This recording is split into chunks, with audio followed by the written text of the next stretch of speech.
Ray. What do you want to do tonight? The same thing we do every night, Pinky. Try to take over the world. All right, yo, let's get into it. Try to take over the world. Speech and freedom Try to take over the world. And greatest chaplain in the world, Mr. Try Lance to O'Neill. take over the world.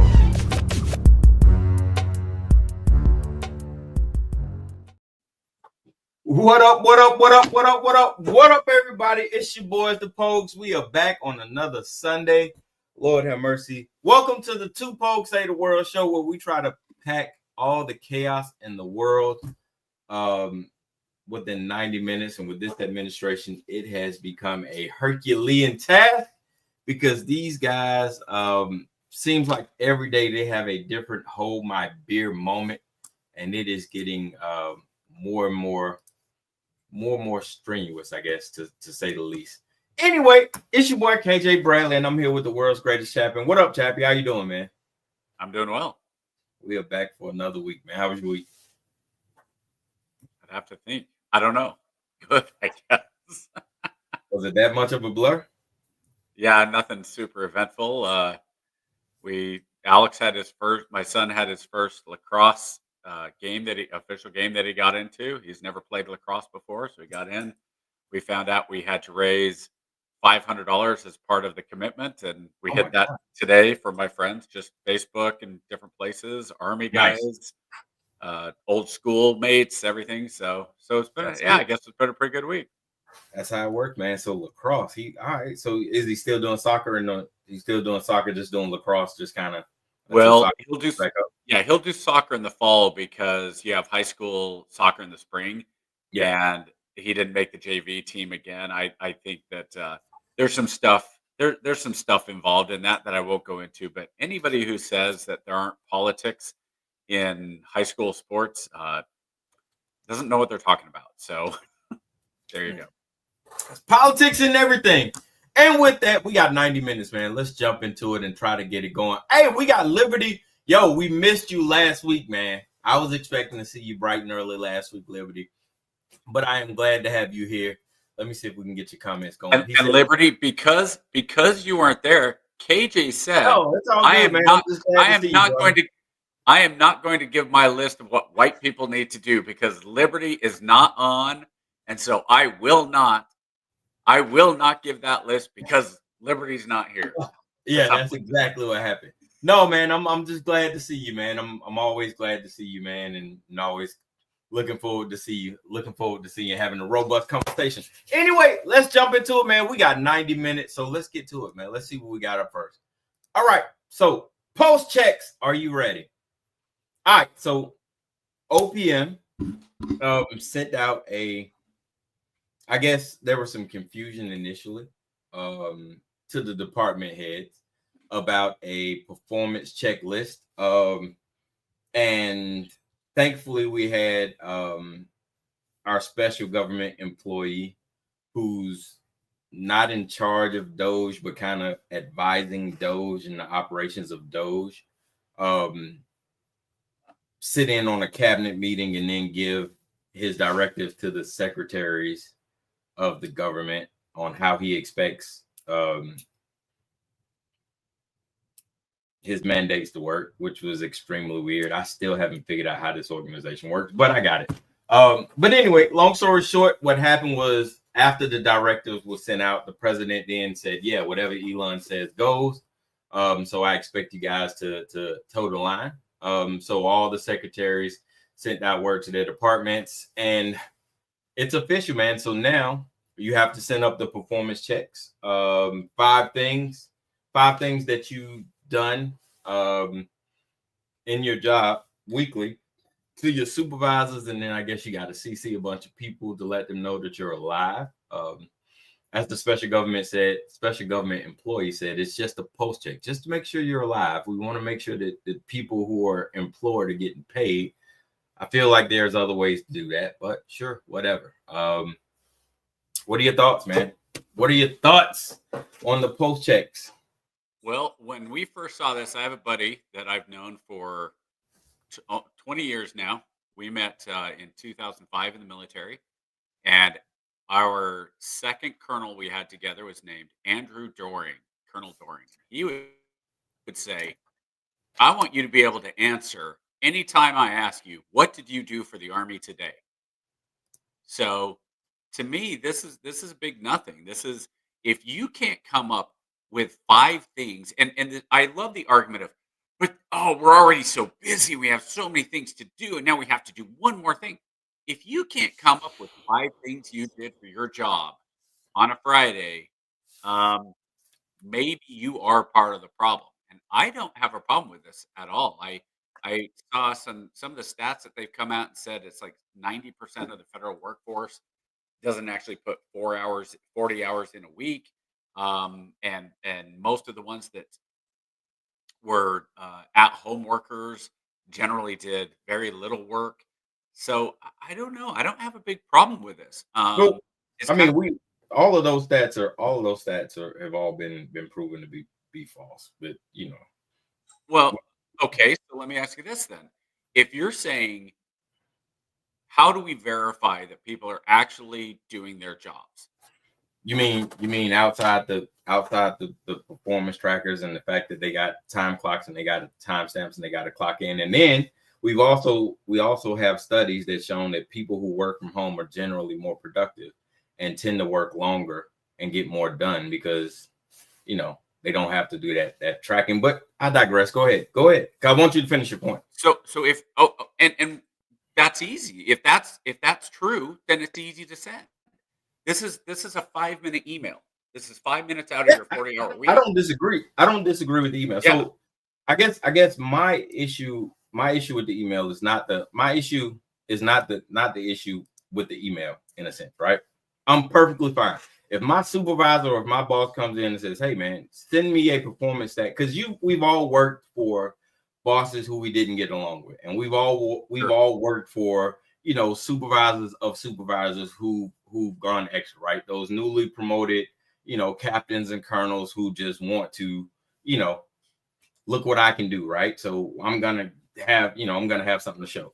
I don't have an issue with it. What I have an issue with is if I'm an HHB, right, and I have the commander of Charlie Battery telling me that I owe him a report at the end of the week of 5 things that I did, and if I don't do it, he's gonna counsel me. Well, that commander can go kiss my black ass because I don't work for you. But as long as I report to my boss. But I don't think that's what we're talking about. Well, that's essentially the same thing, because ultimately, no, not really, because what you're doing is you're supposed to be sending that email to your direct supervisor, right? And then it goes, and then it goes up. So, from your analogy, you're with HHB and you're with 121st Airborne, which I don't think exists, right? Right. So I mean, we're just making it up, sure. Yeah. So you're with HHB, 121st Airborne, 122nd Brigade. And so if you say, okay, I need to send an email up to my company commander, and that company commander is supposed to review and make sure his company's doing what they're supposed to do. And then he sends up a report to the battalion that says, hey, we got 100% feedback. We're good to go. And the next one up. And then the division comes down and says, okay, battalion, or okay, company, you said you had 100%. Spot check. Show me Master Sergeant Bradley's file. Sure. Show me his email. And then the company commander goes, oh, well, sir, I don't actually have that. You told me you were 100%. So guess what? Now that comes on you. So I don't have a problem with it going up and being no. See, but that's the thing though. It's not going up. If Doge is a department, right?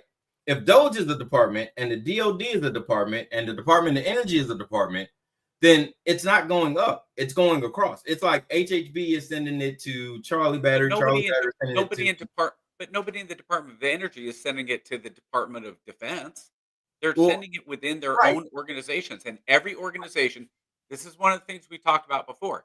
Every organization that's being responsible for this is under the executive branch. So ultimately it goes up to the president, every single one of them. So if the president comes out and says, where does Doge sit in the executive branch? Because I guess that's the clarity we got to figure out then. Where If is you have Doge when we talk about departments and the executive branch? Okay, so if Doge is saying we're requiring all cabinet heads, all cabinet leaders to do this, and cabinet leaders say yes, we will do this because Doge in this case is speaking proxy for the president. The president says, "Yep, that's what I want." That's all the president has to do: say, "Yep, that's what I want." That's what's happening. If this isn't going, then all the cabinet member has to do is go to the president and say, "Hey, sir, we're not doing this." And the president says, "Really? Why not?" He says, "Because I'm not going to do what some guy Elon's going to do." And the president says, "Okay, I'm telling you to do it." That's what's going on. If you're talking about some of these higher end stuff, Right. because But ultimately, that's not what's happening. You're reporting to Doge. how do we know? So if you're reporting to Doge, then that places Doge on the hierarchy below or on level with the executive branch. Yeah. What it does is Doge is being basically a clearinghouse. So everybody think about it like this. Every Mhm. single person that get hired by the federal government has to go through OPM, right? That's who Yeah. does Office Yeah. of Personnel Management, That's right? right. Yeah. So they're not being hired by the Office of Personnel Management. They're being vetted by the Office of Personnel Management. That's right. So if the Office of OPM comes out and says you have to sign an SF 312 if you have a clearance, which is Yep. true. Mhm. If you're going to be hired, you have to have these certain things, right? So That's you're right. not like, oh well, I'm not telling OPM that because I'm working for the Department of Energy. Well, Department of Energy is going through Right. OPM. Now you Right. can say that Doge is unofficial. Fine. Oh, Doge can be unofficial, but as long as President Trump says that is what we're doing, that's official enough for me because this isn't by law, right? You're absolutely right. Now, So now I want let you to me hold let that me thought. double down real quick. Hold on. Let me finish that thought. That is probably the only part of all of this that I really have a problem with. My biggest problem with this comes down to these executive orders and things that are being done. Now, if Trump sends out an executive order because he feels like, okay, now I have to, I'm going to send an executive order per what Doge just said. You're going to send up an email with five. Okay, we could do that, and that's fine. But to me, the biggest thing that should be going on is most of this stuff, and this isn't necessarily the five question email, but a lot of the stuff that's going on with the administration, and this isn't an issue I had with Biden, with 45, with Obama, go back, is a lot of this stuff is being done by executive order. And it's basically, some people will say it's bypassing the legislature. I also think it's giving the legislature a reason not to work. The legislature, in a lot of ways, is going, yeah, okay, hey, that way we don't have to do this. We don't have to do our jobs. It like the budget. I laughed at what you said about the budget. There's a Republican budget. I laughed because that's the first budget that'll be passed if it gets passed in something like, what was it, 28 years or some ridiculous number. When you have I have talked about additional constitutional amendments. We want the Mhm. 28th, 30th, right? We wanted the 28th Amendment to say Congress shall pass no law from which they are exempt. Yep. I've heard this one before. New amendment that basically says if Congress does not pass budget, a federal balanced budget every year, every member of Congress that fails to meet that congressional obligation, because that's a constitutional thing, fails to meet that congressional obligation will be ineligible for continued election under the United States law. So if you're a congressman, if you're in the House and you don't pass your budget or the Senate, you don't get to be reelected. I would love stuff like this because all of this comes down to that accountability. And if the whole point now, you don't have to agree with how this accountability is being done or Doge. I know you have a problem with Doge. That's the Warren Yeah. Buffett. But yeah, or the recommendation. So Yeah. yeah, great. But Mhm. ultimately, I gotta tell you, the stuff that's going on, I don't have nearly a problem as you do. Mhm. With for two reasons. One, we're on week 5, so we'll Sure. see how it goes. Two, let's say with the money, turning the spigot off and saying we need to stop everything. We need to have a hard stop. In the military, you have safety stand downs. To me, that's what this is. This is a budgetary stand down. We are stopping the money from flowing to basically everything, and then we'll turn it back on as needed. Certain things like USAID. I just read something that only 7,000 NGOs get 90% of all federal aid that goes from the U.S. as far as the NGO. So they eat this money up, and then where's it goes? Where's the accountability? So I don't have a problem with a lot of this. I think the accounting, assuming this is true, assuming that what we're being told is true, is that a lot of the accounting items that come out are not line items, and they're not actually saying this is clearly what this is for. And there's a lot of, and some of the stuff that's there, I mean, that we've seen Doge shut off transition, gender equity in Ecuador, $15 million. But then they had to go back and backtrack it because that wasn't true. Well, I don't know. When you go onto the Doge website, there's still a lot of stuff that you go, wait, what is this for? So no, that's the thing. See, and that's where we have an issue, or at least I do anyway, right? So Doge has this thing for sensationalism, right? They'll post and they'll blast out into the echo chamber. We just saved $8 billion, right? And then they'll post that out loudly and proudly, right? And then Elon will go on a press tour and it'll get pushed out and everybody will champion. They'll be like, oh, Doge just saved $8 billion. And then quietly, without any fanfare, they'll say, oh shit, I made a mistake. It wasn't 8 billion, it was 8 million. So then they'll go back and they'll change it, right? So people who aren't paying attention, the last thing they heard is, oh, Doge saved $8 billion. But they didn't hear the fact that Elon had to swallow his pride and admit, oh, we made a mistake. It's now 8 million, right? So KJ, whether it's 8 million, whether it's 8 billion or 8 million, is it still not a savings to the United States taxpayer? Not really. No. Because the operating budget of Doge is $14 million a day. So you're still 5 million in a hole. Where's that number from? Based off of, as of, what's this? This is March 2nd. So this was February 23rd, I think, was the last report that I got. I have to go Doge back and look. Administrative budget. Yep. So they're somewhere around 14 mil a day, plus or minus. And that's fine, which is cool because it takes money to make money, right? I'm curious. Is that self-reported? That's self-reported. That's what they're saying. That's what they're saying they need. That's what they're saying. Yeah. So and people misconstrue my feelings on that. I don't have an issue with Doge. Well, I lied. I have several issues with Doge. But my issues aren't what people believe. My issues are, one, they lack accountability. Two, they lack vetting. They're just able to throw numbers out there, without proper vetting, and they have no QA/QC, right? So they can just come in and, like the whole Jimmy Carter thing, right? They went out there and they said, oh, well, we were able to cancel contracts. Come to find out, it was the contracts from the presidential death of Jimmy Carter, which is, I mean, in a way it's a win, but the way you said it is just, patently false. But I guess a win is a win. So it doesn't matter how you get it, I guess. It counts, right? Either way, time will tell. Time will tell. I just I'm an old country boy, man. And you can see it. I don't know. Because I go on to the wall of receipts. And if you're saying they get updated, I'm curious what they get updated or how often they get updated. Right? So according to Elon, they update it every day. But from what I can track, I haven't seen a daily update. It's kind of sporadic when they update. Well, and I think some of them are by day. So I'm just scanning through February 14th has,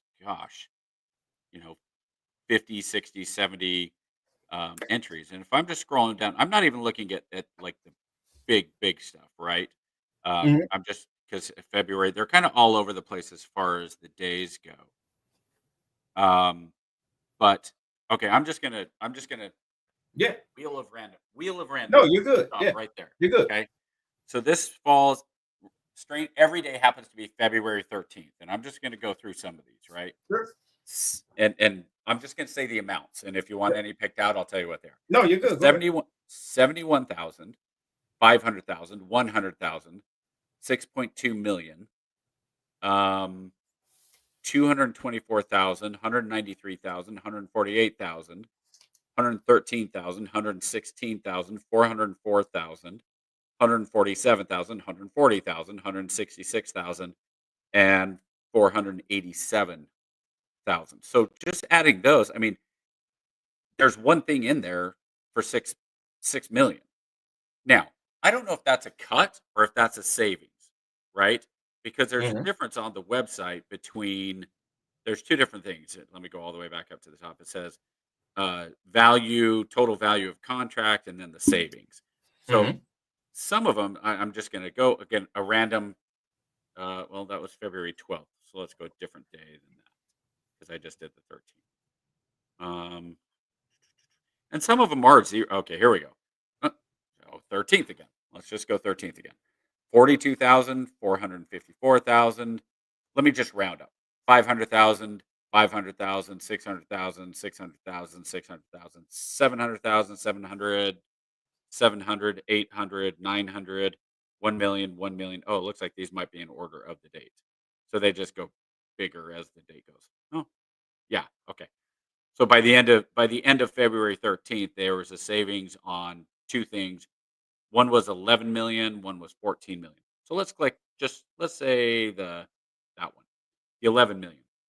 Oracle Health Government Services. The total contract was 13.7 million, and so the total savings was 11 million. And you can go in and Yeah. pop it up and look through. So, Yeah. like I've said, if you're turning the spigot off and then you find out, wait a minute, Oracle Health Government Services does need a contract, right? They need to provide the service for whatever Oracle Health Government Services is doing. You can go back in and say, okay, you have the contract or whatever, you verified that this is worth it. We're going to give you your money back. Or the contract, or we're going to re-up the contract. Because of where we've been in the past, I don't want to say 4 years. I want to say for the past, as long as anybody knows, the federal government has been a moneymaker for those in power, for both sides of the aisle. Don't get me wrong. I think that, Eisenhower, maybe, probably. well, I'm sure I think even Eisenhower Eisenhower, was who's probably the power, first one. Eisenhower was like well, the first one that kind of spoke out about it. Like, hey, this is yeah, and probably he came out against the, yeah, yeah, his big thing was against the industrial war complex. And he saw what was going on. But and the DOD's always been horrible yeah, about that because the DOD will come in. Did you ever see that movie with Kelsey Grammer where he was the general who was in charge of coming up with the Bradley vehicle? And originally it's a half comedy, but it's based on what actually happened. Like the original Bradley vehicle was supposed to just be a very basic couple steps up from a Humvee. It was a troop transporting. It was supposed to yeah, have like 6 wheels, up armored, the bottom open. People went in, they drove off. yeah, And then everybody started, well, what if we added this gun? What if we added this gun? And by the end, you're talking about hundreds of millions of dollars for a yep, vehicle that was supposed to essentially be a truck. yep, And instead they made it this fighting vehicle that really wasn't a great fighting vehicle either. So it's kind of like those type of things. You have so many examples in the DOT of the Navy had, oh, there's this awesome little ship that was supposed to do this and that and the other, and the Navy went, we can't use that. We don't want that, and it stayed alive forever because of one. It was built in, like three or four or five different yeah, congressional, and each of the congressmen went, well, hey, that if we got rid of that boat contract, that would hurt a lot of people. The Pentagon Wars. Thank you, Liberty. Yes, that's exactly what it yep, was. And so it's stuff like that if you say, well, the DoD is the worst at it, I will agree to a degree because the DoD has more R&D than just about anybody else. And there's a reason. At least you and I have discussed constitutionally. Let's see if you remember what it is, KJ. What are the two things the Constitution guarantees by the federal government? I don't remember, man. It's been a The long, military, long the military is the one. What's the post, other right? one? And Remember? postal. Post office. There you Yeah, go. Right. So if the post office was coming out and saying, "Hey, we need to have this huge budget because we need to get the letters out faster, and we need to do this and that and the other." The funny thing about that is the post office probably could do that if we hadn't subsidized Amazon and the shipping. That's why Amazon shipping is so cheap, is because they've gotten hundreds and millions and billions of dollars in subsidies from the government. So when people talk about things like that, there's always places to cut. Look, and here's the other thing: if people want to go after Musk and say, "Well, Musk has these contracts, and they're not," I guarantee they're not going to look at those contracts. I hope they do. I would love for I think it would have been smart for Elon to do this. The first thing Elon should have done was to say, here is the non-classified stuff of the government businesses that I have from Starlink, from Tesla, and whatever else he has, and said, here, I'm going to open up my books as much as I can. Because then he would have said, look, here's the spotlight.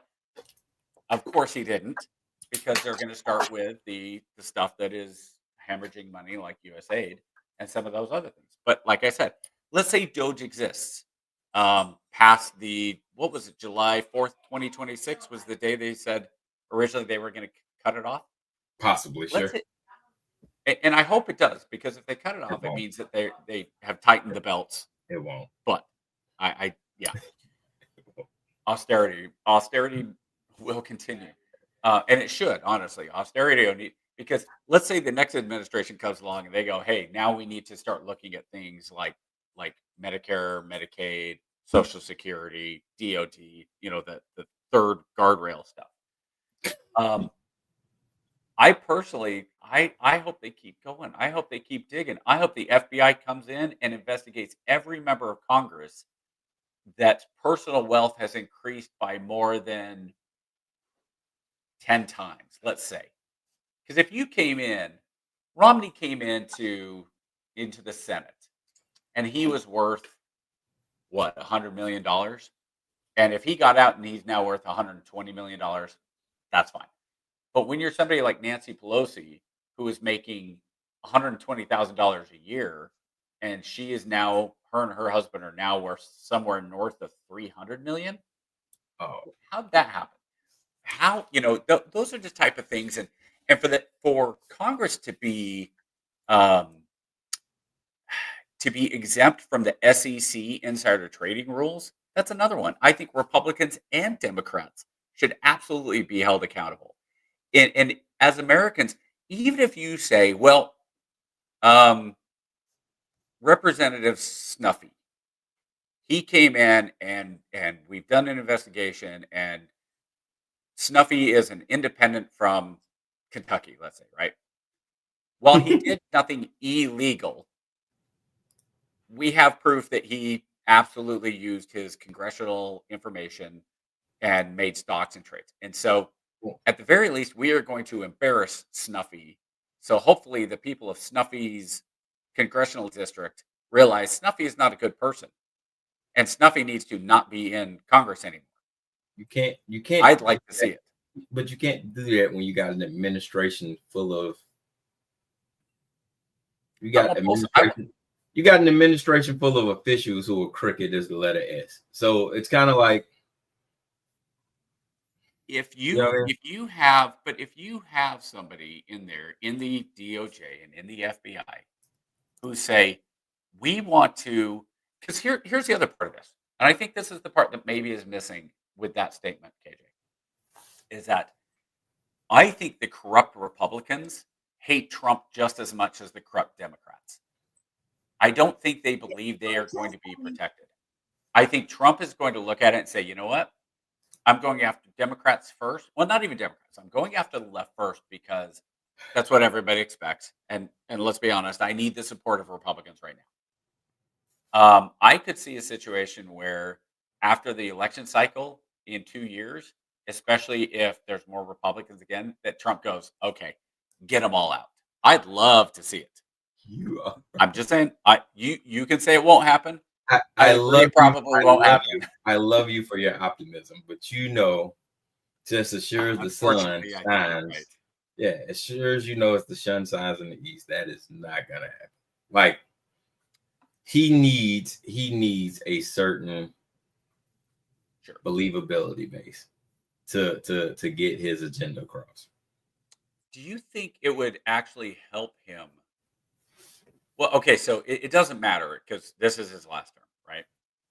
But do you think whether it's the Republicans and Vance, and I'm going to give Trump credit to say he believes that he's a Republican. Remember, he's not a conservative. Stop it. All right, stop. You know good and damn well Trump is not a Republican. That's what I mean. There is nothing Republican about Trump. There is nothing Democratic about Trump. Let me be explicitly clear. Trump is a grifter. A grifter. What happened was he got called out by the Democratic Party, and when he realized that wasn't the play, he went ultra MAGA. Because why? The Southern strategy works. It has worked, and it has always worked. And once he realized that the Southern strategy worked, he was able to manipulate it and make it work. Because Trump wasn't always this explicit. Like, we can go back and look. We can go back and look. You know, Trump, when he first ran, was not running to win the presidency. That's what grifters do. It was a money grab. Hold on. No. That's not what. When he first started, he came out and he said, there's a certain number of things, including wasteful spending, the border, certain things that nobody's talking about. Illegal immigration was one of them. Nobody's talking about this. So if nobody else is going to talk about it, at the very least, I'm going to. What election are you looking at? Trump ran on the stop it. Trump ran on the fact. Trump ran on the fact that a black dude had a damn birth certificate. He wouldn't even show his damn taxes, man. Stop it. Don't do that. We cannot do revisionist history. Trump was a grifter. Stop it. No. I'm not going to let you do that. What was the grift? What was the grift in 2015? What was the grift? Trump saw it as a money grab. Trump saw it as an easy play. There was a whole left after Obama, and it was an easy play, and he fit right in. He slid right in there. No, Trump did not run as a racist. I did not say he ran as a racist. I said he ran as a grifter. He ran as a grifter. When Trump does not see color. Trump doesn't care if you're red, blue, purple, or green. Trump cares if you can provide a profit to him and his enterprises. Yeah. Let's not get that twisted. Let's not confuse the word grifter with racist. Trump does not care if you are white, blue, purple, or green, right? Trump cares if you can provide a profit to his enterprises. That is the definition of grifter. After Obama, he saw an opportunity. But to get into, as a grifter, to sell books and to increase his viewership in The Apprentice Part 2, right? To increase his value of Trump. Welcome to Trump Towers, the home of former presidential candidate Donald Trump, right? You still have to come to the table with a couple of policy things, and he did, right? And so at the very least for him, it was fine. I'm going to go sell books. But I want a couple things talked about that nobody's talked about. No, he didn't. In 2015, you had very reasonable conservative Republicans. Trump made a wave by being the anti-conservative. Trump made a wave by being the loud, brash anti. He took the Southern strategy and he said the quiet part out loud. He attacked everybody. On their primary. What's the quiet part? The quiet part out loud? The quiet part out loud was, hey, the immigrants are taking your money. The blacks are taking your jobs. We need to stop all of this shit. And I'm just the guy to do it because all of these other guys are in bed with them. And I'm the one on the outside that's they don't own me. I got my own money. So I'm going to come in and I'm going to, what he said, clean out the swamp. That's what he said. That was the quiet part out loud. Clean out the swamp. And what happened was. What you just said was racist. No, it was not racist. That is not racist at all. The immigrants are going to come take your stuff. Or come over. The blacks are going to take your jobs. What parts of those aren't based on race? So if we base that off race, then the whole American experiment is racist because that's Southern Strategy 101. That's the Southern strategy. Tell me that's not. Southern strategy is based on racism. The Southern strategy is based on racism. Oh, I mean, yeah, technically. I mean, but shit. so is the country. Yeah, the country's based on racism. So I'm saying, like, there's an I don't element necessarily of agree with that. but what I'm saying, there was an element of racism in there. But what I'm saying, Trump was not coming out saying that, this is about race. Trump was coming out saying that I am an anti-conservative, I am anti-establishment, and I'm just the guy to get the job done in typical Berkshire fashion. But what policies, what you just said, though, was actually, I think, right to a degree. He said the immigrants are coming across the border. He didn't say blacks are going to take your jobs, but he said, look, there's going to be issues economically, especially. But he was saying, I'm going to bring up a couple things. And then, so he came in, like you said, let's say have to make money, have to say, hey, I'm going to get a couple issues. And then people, not only, it wasn't just, it's this weird thing that happened, though. It wasn't Republicans and conservatives start going, I really like what Trump is doing. You know who pushed it? Were all the people, all the media on the left going, Trump's such a joke. If we push him forward, there is no way Hillary could lose to that blowhard. Remember, because it was supposed to be Jeb. Yeah, it was Jeb's election to lose, remember? And then Jeb got exposed by Trump. Exactly. Right? And then people started going, hey, you know what? Trump's actually pretty good at this stuff. Yeah. Now, administratively, we didn't know what he was going to be. We didn't know policy. All we knew is here's this guy who's rich, who's brash, who everybody's kind of seen as, he's a celebrity, but he's also he's a caricature of the rich New Yorker. He's been loved in the past by Democrats. They loved him. Yeah. Whoopi Goldberg used to be good friends, et cetera, et cetera. Great friends. Right? Yeah. Right. So when he came along, he got pushed by the left. And so then for those four, when he finally won, he came in, and I think, and he said this on the Rogan podcast, he said, I didn't really know, because Rogan asked him, what was it like the first day in office? He said, wow, I mean, it was kind of surreal. Like, I never thought I was going to actually be the president. I said it, but, who really knew? But I didn't know who I was supposed to hire and what was right. So I started listening to people, and I listened to the wrong people. That's how John Bolton stayed on with his position, et cetera, et cetera. Yeah. So the second time when he came in, I think what he's done this time, and you can say Elon has wormed his way in, or what was Lord of the Rings? Was it Wormtail? It was the guy who came into the King of Rodan and made him all old and shriveled, and because he was never seen it. Wormtail. Oh, okay. Never seen it. Sorry, I'm nerding out. I'm not that big of a Lord of the Rings nerd, but it was good. So basically, Musk might be talking in Trump's ear, but I think what Musk is saying is, hey, you know what? This is what works in the business world. This works in the business world. So let's, and you and I both saw our friend Corey's post. Here's Trump who says, I know how business, thank goodness we're trying to run the country like a business. It's about time we get rid of all this waste and excess. And I think that most people who voted for Trump are looking at this, and there are people who are against it, and I think we're going to talk about this here in a minute. Mm-hmm. Of course, there's going to be pushback, and there's going to be, people who go, well, I didn't vote to get fired. And I sit there and go, okay, what job are you in? Well, I was one of the 50,000 federal employees that got fired under this. And it's like, well, okay. Trump was saying the whole time, I'm going to reduce the federal workforce. I'm going to. I see posts online that's like, did you vote for thousands of federal workers to get fired? No, I voted for millions. Like I think I saw a post, and I was telling somebody, and somebody was like, "Oh, well, Trump's a liar," this and that. I said, "No." I said, I might not like POTUS 47, right? And I might not like his policies. I said, but one thing you are not gonna say is he is a liar. That joker came up there, and he's probably one of the most honest, transparent guys in that I've known as an administrator in a very long time. Outside of the Project 2025 thing, which I'm starting to believe now that Trump is more willful, useful idiot than maniacal genius, because he's so consumed with the stuff that he got on his mind, he could care less about what's going on as long as his agenda gets done, right? So all these other people who had agendas, more so him.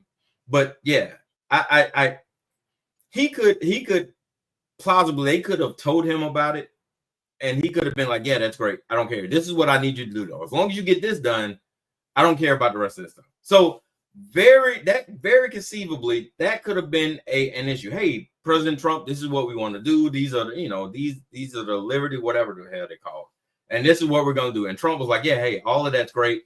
I don't give a shit about none of that. Do this, and then after you do this, have fun, right?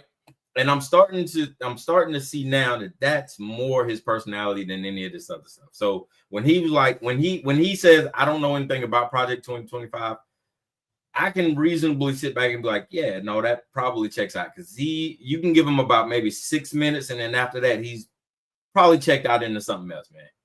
I just we've talked about how much Project 2025 and conservative thought falls in line. So again, that's not to me a big deal. Yeah, But yeah, it is. I It I is think Christian so. nationalism heavy. So I'm. So I will I mean, tell you that's one of the thing that you said that made me smile is when they come in and say, "Hey, Mr. President, we need to do this, this, and this," and he says, "That's fine as long as you do that."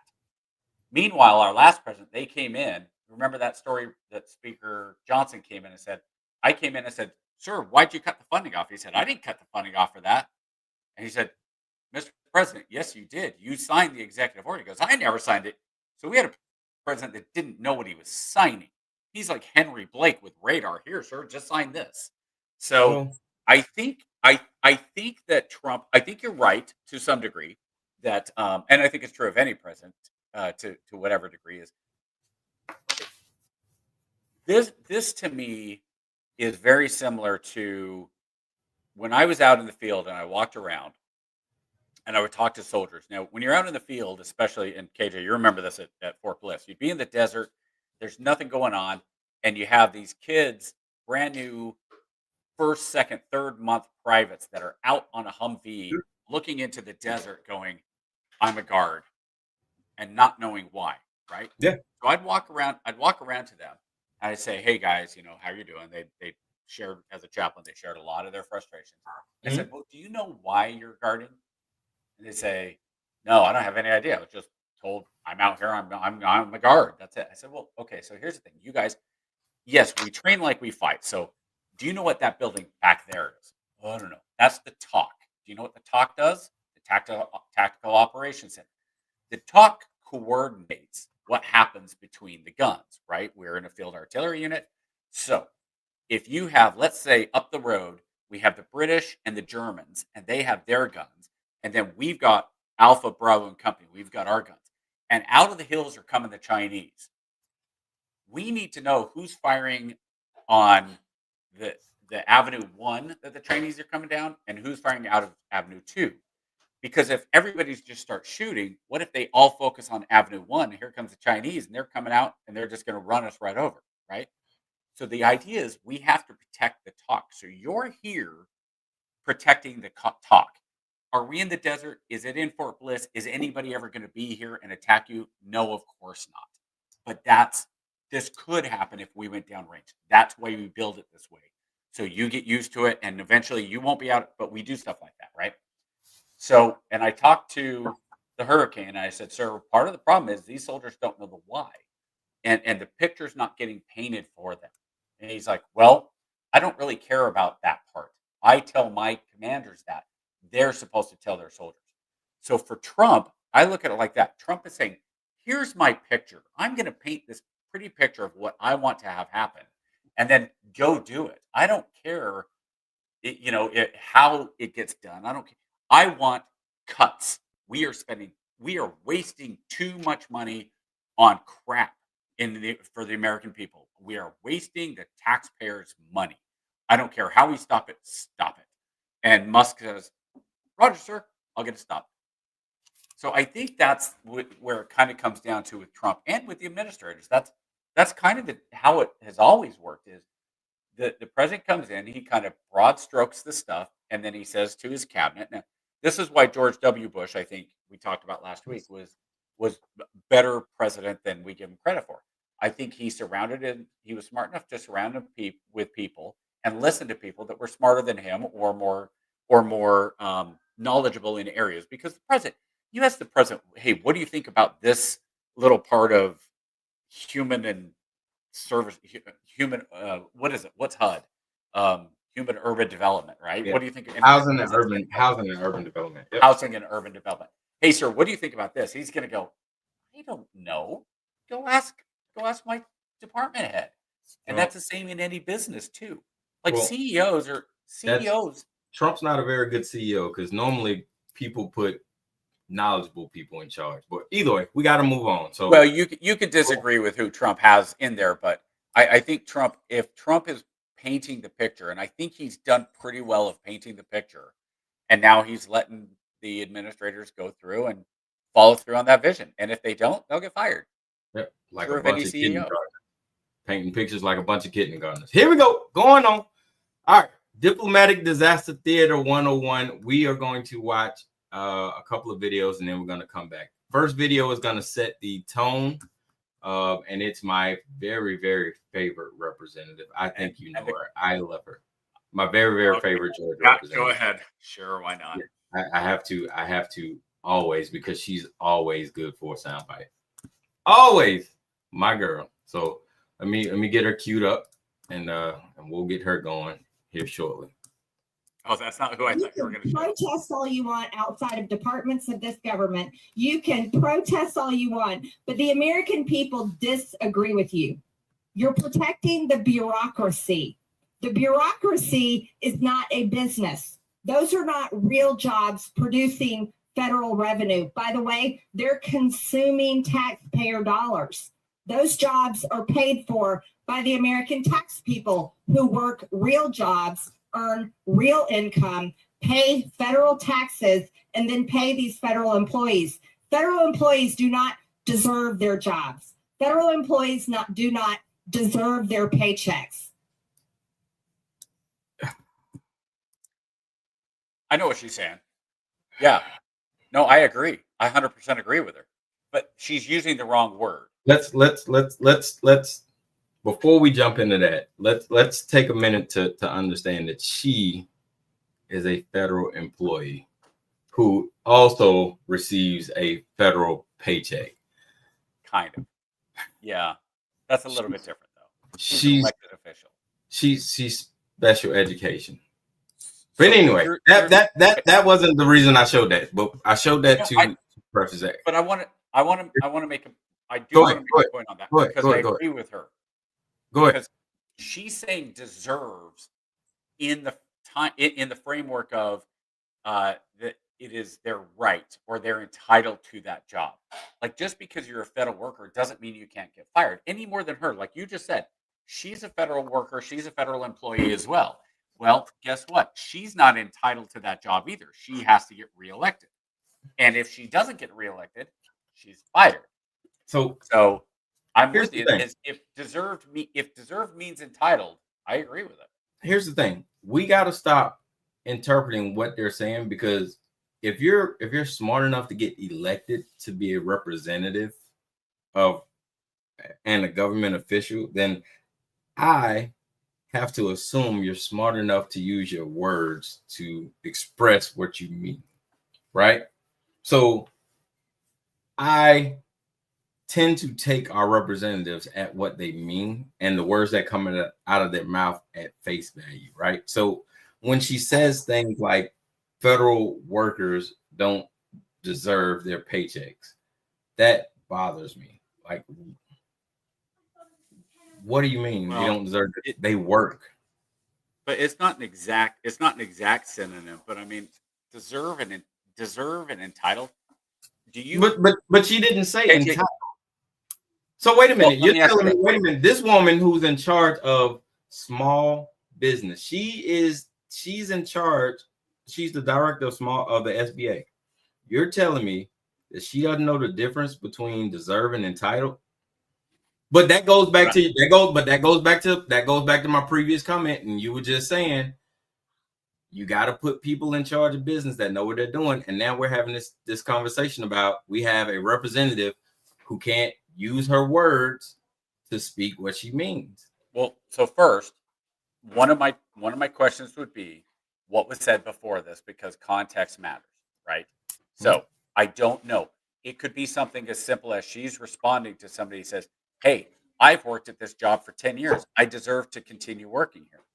Well, now that changes the entire statement of what she said. Well, no, I'm glad you asked. So I don't know. Well, no, I'm glad you asked. And that's what the lead into that is.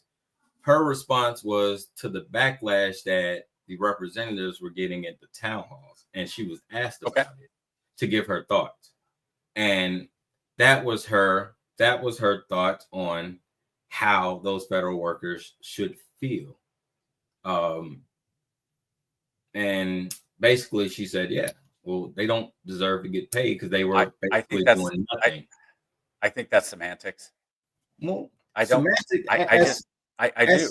As semantic as they are, I don't believe that's an unreasonable expectation for you to be a leader and not use your big girl words. And this isn't uncommon of her. If you tell me, hey, this is a mix-up, this is one, right? So eventually there has to be a pattern, right? Eventually there has to be a pattern set, right? First time we can say, okay, well, she misspoke. Second time she was having a bad day. But when you have a series of, let's say, unfortunate quotations, eventually there is a belief system that just, that has to get attached. I'm not supporting her. Trust me. I don't think she is qualified in a lot of ways to be a member. She's in charge of the SBA. Appointed by President Trump. Great. And I wouldn't have appointed her. I wouldn't vote for her. But the message remains. I'm down with the message because to me, if I read that as opposed to her saying it, right? If I just read federal workers do not deserve their job, to me, I would read that and say, oh, whoever's writing that means they're not entitled to it. Right. That they don't deserve it. Here, does somebody who's on SNAP is food stamps, right? SNAP, yes. SNAP. Okay. Do they deserve food stamps? No, absolutely. Do they deserve them? No, absolutely not. So to me, that's the same thing. Like, do they now? Can they go in and can they apply for them? Can they get them if they're qualified? Sure. Do they deserve them? No. Absolutely. And to me, that's the same thing. Is just do federal work. Now, there's a big difference if she'd said something like, well, when military people retire after 20 years, they don't deserve to continue to get a paycheck. Then you go, whoa, wait a minute, because they have earned that. And they stopped her short. She was heading that way, but they stopped her short. MTG is special in that way. But we gotta go. We gotta rock. So I'll tell you, I'm not a fan of hers. Yeah, I don't know how well I know how she got reelected, but yeah, that's your director of the SBA. Let me cue up this next one. For every MTG, you have an AOC. And you look at that and go, how does what's her name up in Minneapolis, Omar, whatever her face is, how does she keep getting reelected? There's always going to be people that you go, how? But you know what? Most people. What was that? Real quick. What was that Eddie Murphy movie where he ran? He ran. Distinguished Gentleman. Yeah, because he had the same name as the guy who died. It's that type of thing. I am an absolute Eddie Murphy fan. Yeah, that was my movie though. But yeah, all right. So here we go. So let's jump into the next video and then we'll get it queued up. So talking about backlash. So that video sets up the next two videos that we're gonna watch. All right, here we go. Republican members of Congress are feeling the heat from their constituents over President Trump and Elon Musk's cuts to the federal workforce. So we're going to have a town hall. And I'm going to come stand in front of you and take your question. But if you're one just yell at me, that's not going to be up at the town. While the House was on recess, many of these members of Congress had their first opportunity to hold town halls since the start of the Trump administration. And many of them, even those in some Republican-heavy districts, got an earful from their constituents. Who's be represented by you if you don't have a voice in Congress? Are you willing to use your subpoena power to act to say Trump, Musk, come in here, stand in front of Congress and answer some hard questions? The executive branch is running Doge, but under our Constitution, only Congress has the power of the purse. Some of their actions have hurt your constituents. When are you going to wrest control as the Congress back from the executive and stop hurting your constituents? These contentious town halls could be an early sign of what's to come for many of these lawmakers as Americans start to feel the real impact of these Doge cuts. Many of these lawmakers are up for re-election in 2026, so we'll have to walk that tightrope of appeasing the president and their voters.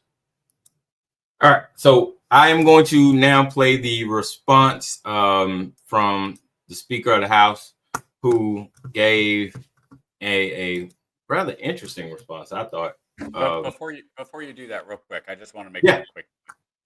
Yep. Anybody can show up at a town hall, and not one person has Republican or Democrat on their forehead, so you have no idea who the person speaking is, where their core values are coming from. Yeah, that kind of leans into what the speaker was saying. So, one second. Yep. You have seen through this, and we've seen the blowback that some Republicans in your caucus are getting when they go back home to their districts, worried about these cuts or worried about what Doge is doing. Do you have concerns that that's anything that Democrats will be able to use to run against those Republicans? No, because I don't. Because the videos you saw of the town halls were for paid protesters in many of those places. These are Democrats who went to the events early and filled up the seats. If the videos had panned, you can't argue they were all paid protesters, though, Mr. Speaker. What Republicans acknowledged they were his constituents? One Republican acknowledged they were his constituents. That's fantastic. Okay, but they had Democrats come and fill the seats early. All right, this is an old playbook that they pulled out and ran, and it made it look like that what is happening in Washington is unpopular. But I'm going to tell you, Caitlin, the American people are behind what's happening. The Doge efforts is polling over 80% right now. They want us to find efficiencies in the federal government. They want the government to be smaller and leaner and more accountable to the taxpayers. And that's what these efforts are all about. That's what the Republican Party is about. That's what our commitment is to do, to make government work better for the people. This is a restoration of common sense above everything else. And I think the American people are going to remain in favor of what's happening here. Okay, those lawmakers do also represent Democrats. That doesn't mean they were paid to show up if they're upset about this. Okay, she's just the worst. She has such a smug look on her face. You heard the response from the speaker.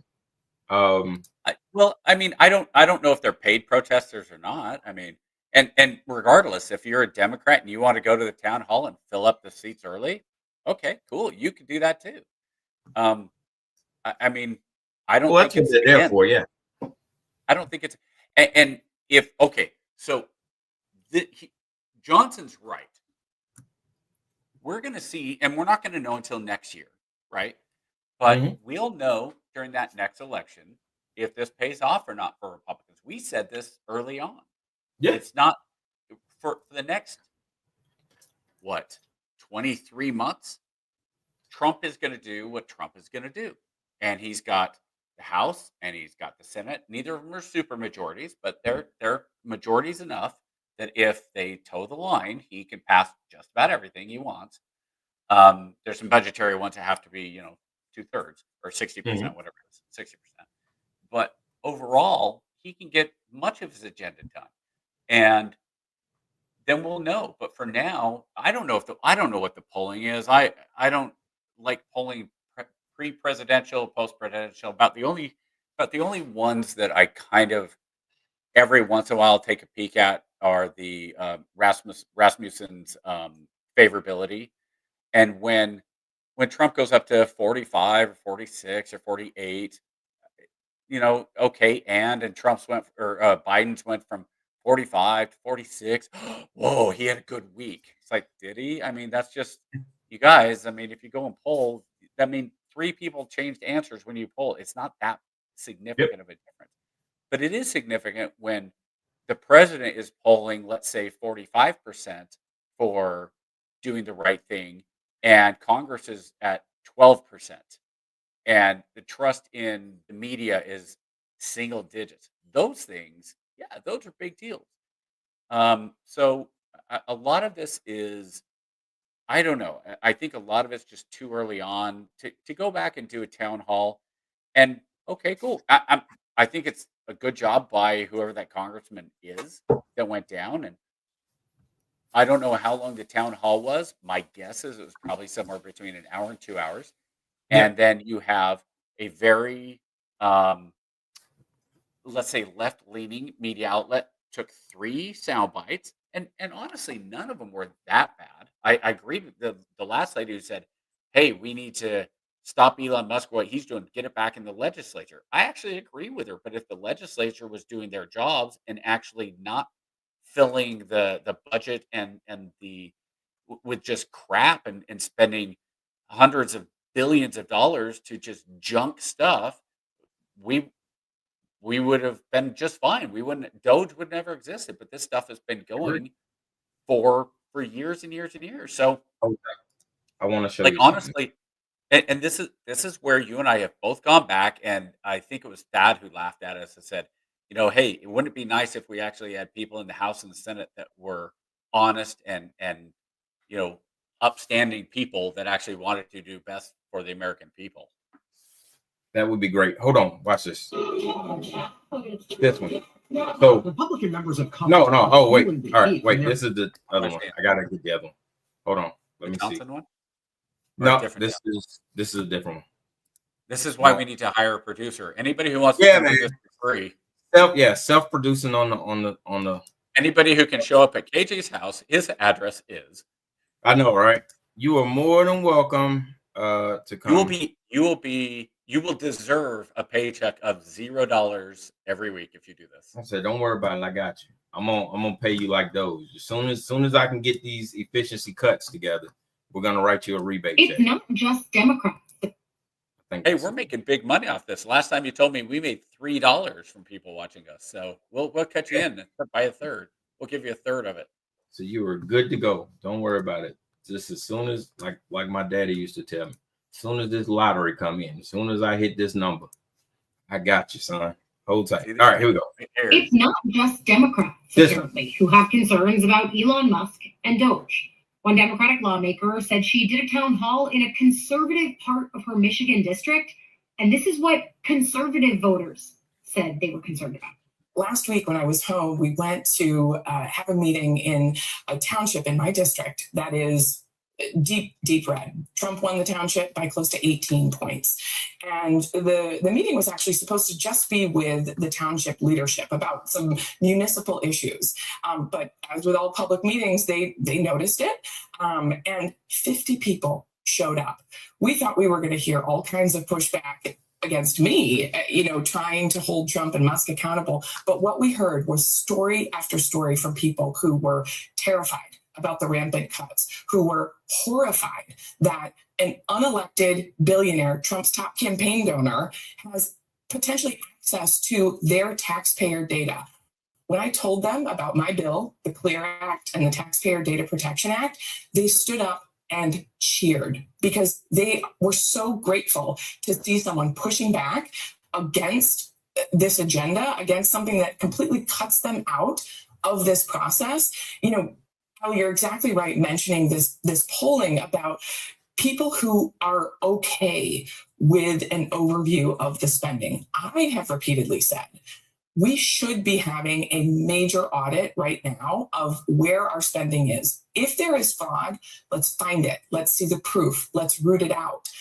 But then decisions about how to make those cuts need to come through Congress, right? It is constitutionally defined because that's how the people get a say. So I played that clip not necessarily for the propaganda of the Democrat and all that other stuff, right? Because I get it. A lot of that, some of that, no. Some of that showmanship, and I get it, right? But that last part is what I cheered for me. I get it. Some of that, but the last part is what I wanted to focus on, right? I lost the last part because I got caught up in the whole. They stood up. And No. So the last part was everybody both Democrat and Republican agree there is too much fraud in the government. We agree with you. We are not opposed to Doge. Here is a compromise. We want this to work. Here is how we want this to work. Hey, man, if you find something, let us know. We can, that way we can take it to our constituents and say, hey, look, they found it. We eliminated it. This is how this works. And Doge is like, nah, you good. You don't get access to it. And that is where the biggest issue I have with Doge is like, hey, you have a constitutional obligation, right? Because the funding comes from Congress. Funding comes through and to Congress, right? So if you're going to cut funding, it only makes sense that Congress be included. And I'm not saying that as a Democrat, because Democrats are in the minority. So it would go through your party either way. You know what I'm saying? It doesn't matter, but they should at least have a say-so and an accountability to be able to go back to their constituents and say, hey, look, we're not just up here playing around. Doge found, because here's what that does, right? What it does is it takes out all the guesswork. We could essentially eliminate all the BS of Doge found $8 billion in savings, right? Great. Here's the contracts that are bad. Senator Schumer and Senator whoever, I don't know.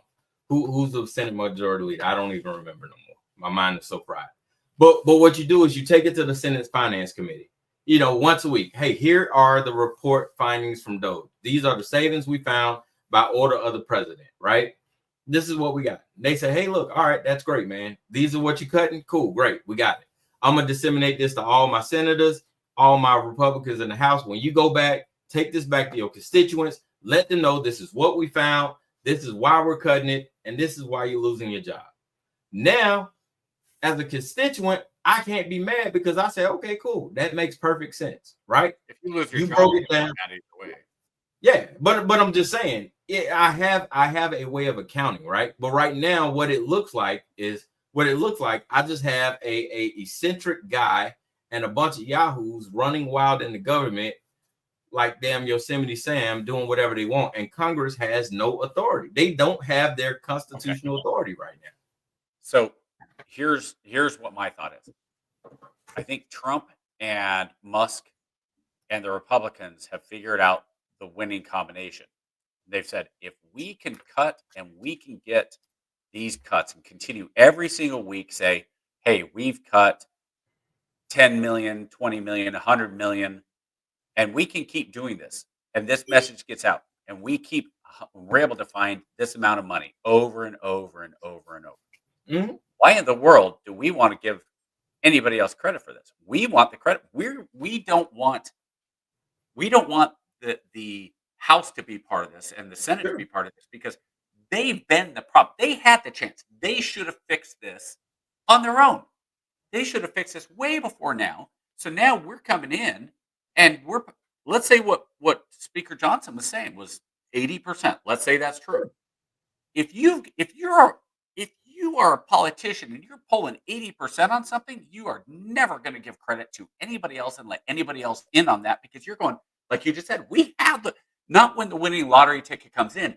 I'm holding the winning lottery ticket. So now what I'm going to do is I'm going to let my Republicans coattail that next election and go, look at what we've been able to do. And every Republican goes, we absolutely support Doge. And if they get asked, well, how did you support Doge? Well, we told them they were doing a good job.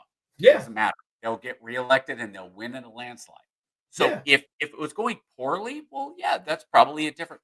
But this lady, when you say, well, I went into this conservative area and it's part of Trump won by 19 points. Okay, that means he won 60-40.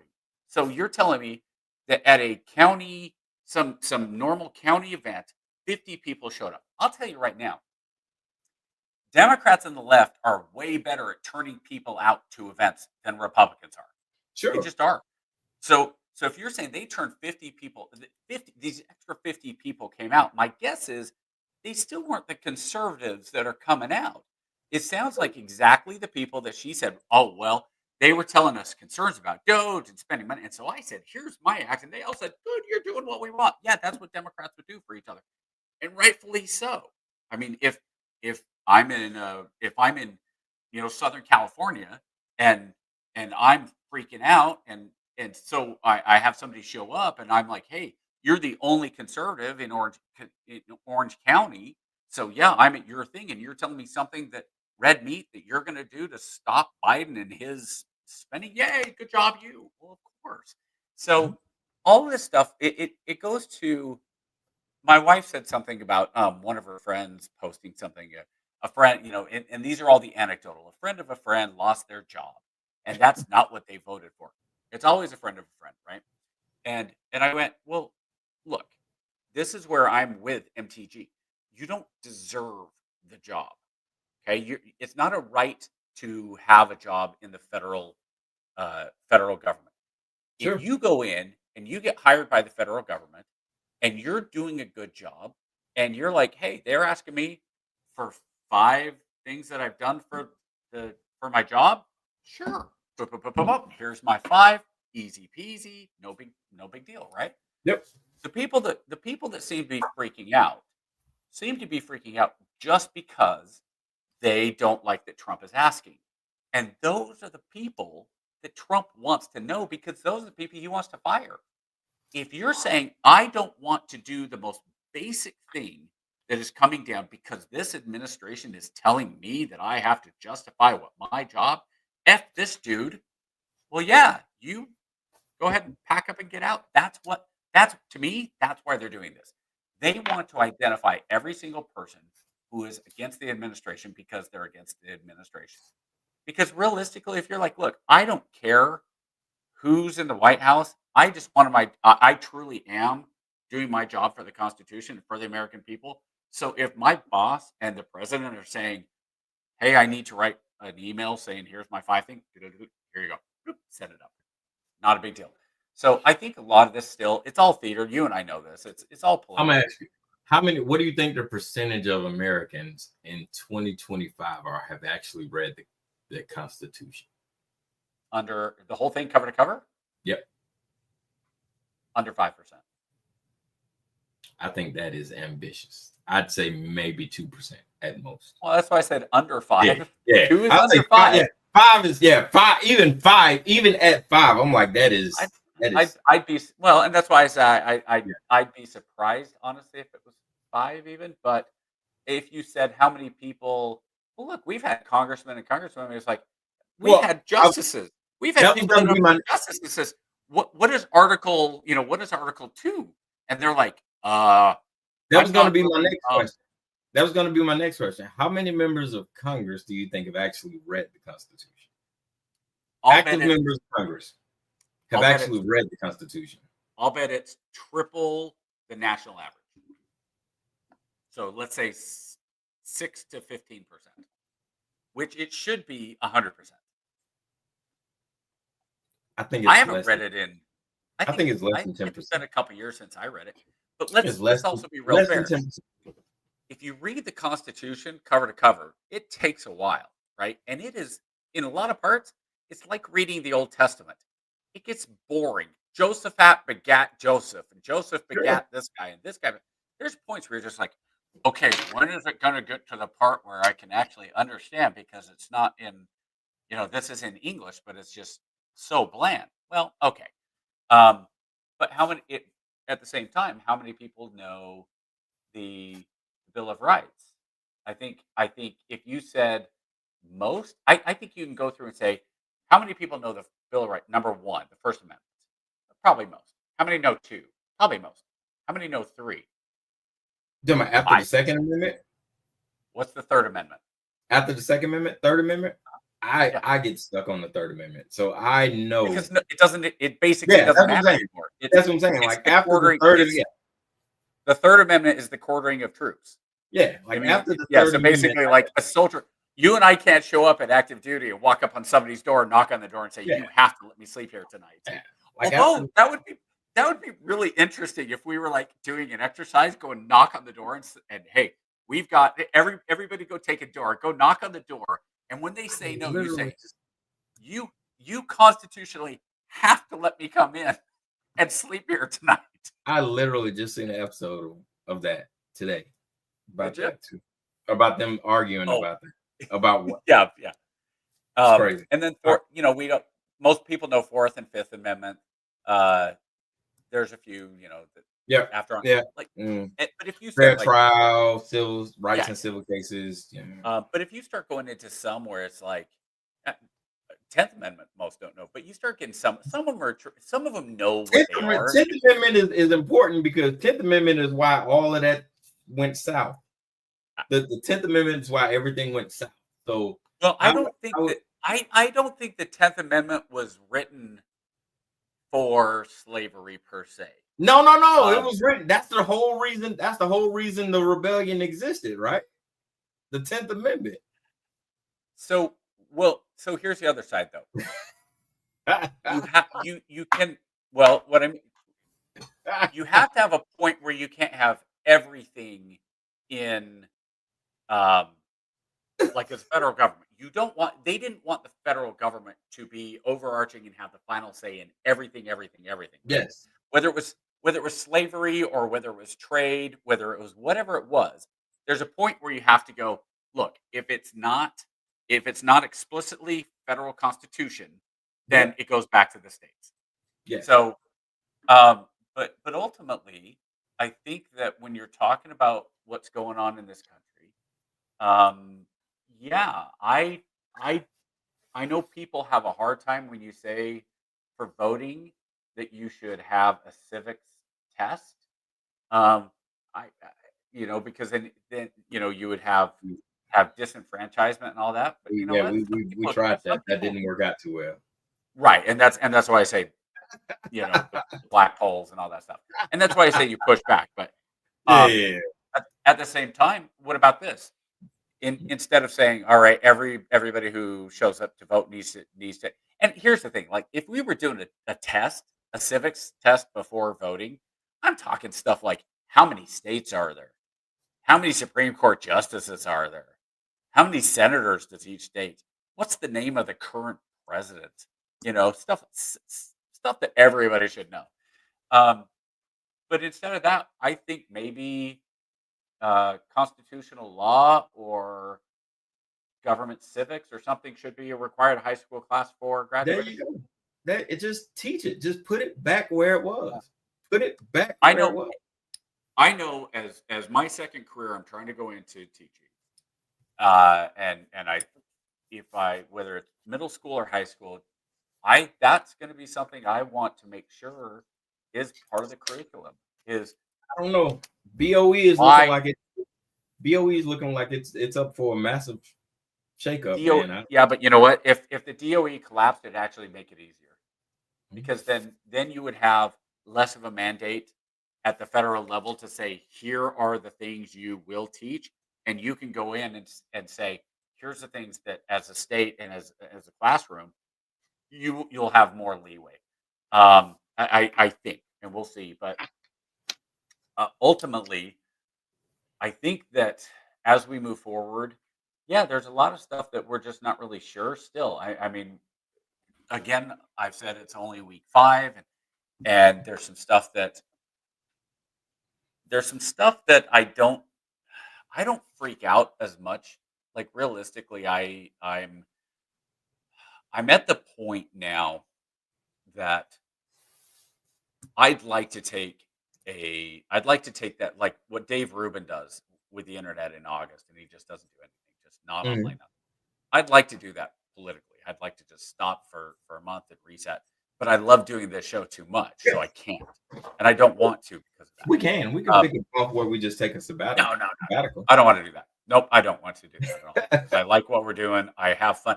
Well, so KJ, here's part of it. This is every week. I know I can have a good conversation with my friend. So to me, this part is not the difficult part. It's the frustration is we can't. If people are going to tune in for us to talk about for an hour and a half what we think the Dodgers and Braves are going to do this year, then we'd probably get a whole different audience. But I'd love to do, hey, let's talk. Spoiler alert! It's a repeat. Yeah, Like we can, yeah. Well, let's skip the November, October already. It's not looking good for nobody else. I don't know. The Dodgers are like 3-10 in spring training, so. Oh no. I know. I had a buddy, one of my best friends. We're big Dodgers friends, and he sent me something that was like, oh no, the Dodgers, something like that. And I was like, was there an injury? It was like they lost to like the A's in spring training. I was like, oh dude, you can't send me stuff like that. I think like Ohtani broke his arm. They're like, yeah, So, I think they'll be okay. Oh, I think so too. But I think, and that's kind of where I look at the first 5 to bring it back. I look at the first 5 weeks and go, yeah, I think it'll be okay. I think once it's up and running and some of the kinks get out, and I think you're right. Some of the criticism, I think will be addressed. Like, I think that once Doge gets into the weeds a little bit more, whether it's by federal judges coming in or the some of the, not watchdogs, but oh no, Trump took care of all of those. So yeah, well, I still think you're still going to have some. You're still going to have pushback. What'll happen is this: if it gets so far off the rails, what'll happen is Congress will get together, and this is where the checks and balances come in. No, they won't. Congress will get together and they'll pass a law. Congress, if Congress doesn't, that's on them. Yeah, Congress has been inept for the last at least 5 or 6 sessions. Like, this is what, 119? 5 or 6? Since like 112, I think they've just been absolutely horrendous. Like, Congress is shit. Like, if I could, I would fire every sitting congressman and open every seat up on every house. Like, they are useless, absolute garbage. Every single one of them. I would rather put Liberty, Allie, Thad, me, and you in a drum, roll it around, and pick one of the names out and say, you are the next senator, or you're the next representative from this district. Go. Like, go. Yeah. Like legitimately. Good, bad, and indifferent. Go. Yeah. Just go. Yeah. Like I would have no problem. You and I have talked about this. Especially for president, but I'd extend it to the states. Wait a minute. Did you see this? Yeah, I thought I'd leave her on there, even though it's Red Sox. Red Sox. The Red Sox. See, here's the reason I don't get mad that Allie is a Red Sox fan. The Red Sox don't matter. Red Sox. Not since Big Papi retired. Yeah. Good. My bad, man. Red Sox are fine, but no. But again, if we don't have a country that's done this way, but ultimately, I think if you were to have a situation where you wanted to fix everything, you know what? This is pipe dream. I understand this is pipe dream. Don't get up in anybody who, I could see Thad coming in and going, but that's not how it's ever going to happen. I know that. I know. Trust me. But I would love anybody who wants to be in Congress now you could still have congressional districts, right? So let's say down here where I am in Augusta, anybody who wants to be in Congress for Augusta, show up at or sign up online, and then we're going to do an initial testing, and you have to test, and it's going to have some real basic cognitive and psychological and educational tests. Yep. And out of those, for this area, it's going to come up with the 1,000 best scores, right? And then for that 1,000, you can show up on any of these dates to any of these testing centers, and you're going to have a test. And I understand it would cost a few dollars, but I'm okay with costing a few dollars to get. We've spent money on worse. We'll be fine. Right. So you show up on any of these days, and it'll be open 24/7 for this week, the week of Masters. So it's now the testing electoral week, right? Yeah. You show up at any time between 7 a.m. and 10 p.m. at night, and you show up and you sit down. You have your ID. You get validated. You get vetted. You sit down. You take the test, and then out of those 1,000, we're going to take, let's say, the top 100. Yep. We're going to put all your names in a bin. We're going to roll it around, and we're going to pick it out. And that way, anybody who wanted to and had a chance and now has the psychological well-being enough and the critical thinking skills and the understanding of civics and however you want to develop that at the state level, you do. Yeah. And that way, you know what? It's probably fairly random. So Yeah. in the South, yeah, you probably will get more conservative thinking people. In Oregon, you'll probably get more liberal thinking people. But throughout the nation, you're probably actually going to get a pretty good Good mix. balance of Yeah. a good mix. And then you're going to have not only are you going to have a third that are conservative and a third that are liberal, you're going to have a third that are truly independent that actually go, I don't care about it's this or that or it's the other. This is what's best, I think, for the country. And this is why I want this done. It'll never happen. I get it. But that's the pipe dream. And you and I have said, and I thought Trump said something about it. I only saw one and I didn't read the article. I thought no. I thought I saw Trump say something about he wanted to push for term limits. And you said if Trump is able to get term limits passed, I will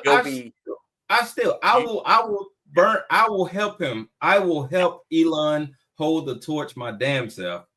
If I will sacrifice, it's that thing. Remember I talked about I'm willing to deal with all of this if I can get that one thing passed, right? And I always go back to Hamilton because that seems to be my kids' favorite thing. We watch Hamilton like nonstop in this house for some reason. I've never seen it. To be in the room where it happened, right? If I could just make that deal, if I could just make the deal to get congressional term limits, right? You can no longer you want an 11th Amendment as part of the Bill of Rights. Yeah, you can no longer. This is not a get rich. You're not going to come in here and you're not going to stay for 40 years getting fat and not doing nothing. Come in, serve 18 years at most, and get the hell out. At most, that's best case scenario. If people really, really, really love you, that's the best you can do. But they have to absolutely adore you. Yeah. Somebody had the same idea I did. I don't know. It might have been Greg Easterbrook who we had on. Maybe he stole my idea. Maybe I stole it from him. I don't know. I thought it was an original idea I had, but I think the House should be 6 years, the White House 8 years, the Senate 12 years, and the Supreme Court 18 years. And on a rotating, you gotta go. So every 2 years, a justice goes out.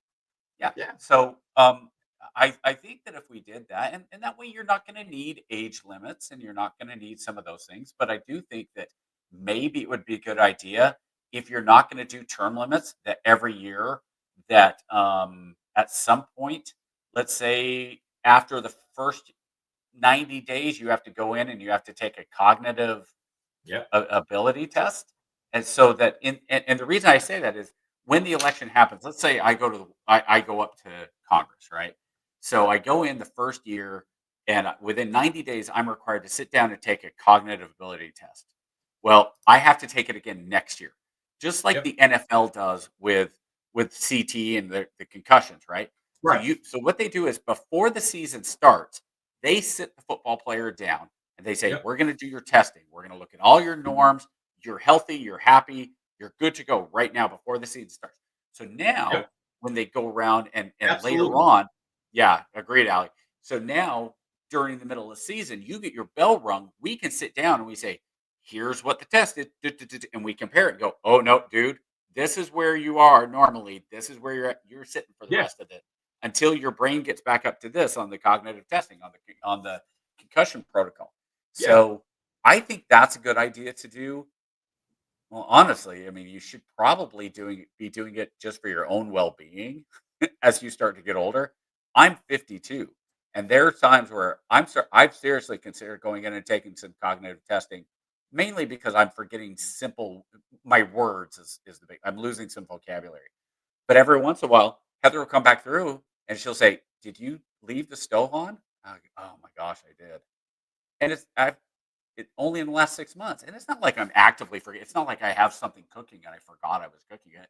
I just take the stove off. Normally, I press stop and whatever. So I have to be a little more cognizant about it.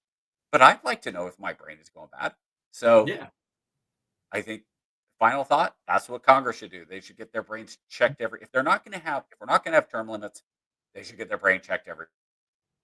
I don't. So KJ, you've got the last 6 seconds. Yep. 30 If seconds. if we could, I would be out there and I'll put on a red MAGA hat and stump and consider Trump the greatest president to ever serve this republic if he could somehow get that passed. And I'm going on record to say that. That is my ultimate wish. If he is the ultimate disruptor and the ultimate agent of chaos, pass that. And that is my final thought. All right. We are out of time, ladies and gentlemen. We will see you guys same bat time, same bat channel next week. Until next Sunday, have a great one. We're out. Chief Mate, what do you want to do tonight? The same thing we do every night, Pinky. Try to take over the world. All right, yo, let's get into it. Try to take over the world. Try to take over the world. And greatest chaplain in the world, Mr. Lance Try to O'Neill. take over the world.